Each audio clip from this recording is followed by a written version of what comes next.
Take this democratic journey forward. और हम एक नया गोल्ड स्टैंडर्ड और सेट कर रहे हैं। Just to remind you, just to recall, चुनाव घोषणा के समय ही हम अपना इरादा घोषित करने लगे हैं। हम अपनी विल और इंटेंट को पहले बताते हैं और उसे पूरा करके दिखाते हैं।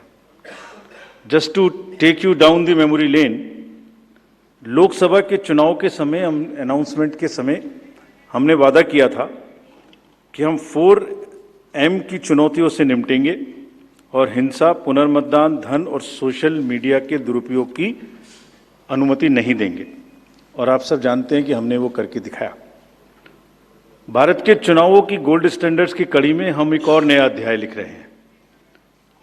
इसी को आगे बढ़ाते हुए J&K अनाउंसमेंट के समय अगर मैं आपको फिर से याद दिलाऊं कि चुनाव से पहले किस प्रकार की थ्रेट्स थीं, आतंकी हमले बढ़ रहे थे।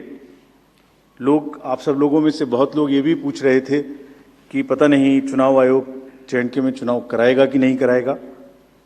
और 16 अगस्त को जब चुनाव की घोषणा का समय था तो इसी प्लेनरी हॉल में हमने अप फ्रंट और बोल्ड वादा किया था।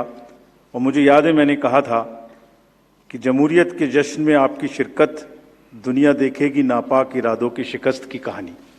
और वो कहानी आपने सबने देखी और वो कहानी पूरे वर्ल्ड ने देखी।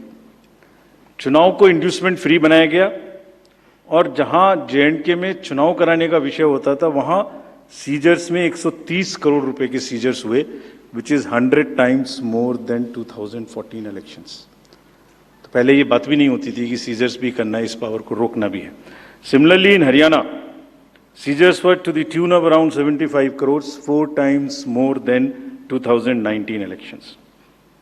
इन दोनों राज्यों के चुनावों में भी नील रीपोल रहे। There was not even a single repoll in both the states, including the state of Jammu Kashmir. कोई वायलेंस नहीं हुई, zero violence, including the state of Jammu Kashmir. एक भी लाठी नहीं चली, एक भी गोली नहीं चली। आप सब इस बात के गवाह हैं। आपने देखे शिकस्त के नजारे। And let us give an ovation to the voters of Jammu Kashmir and Haryana.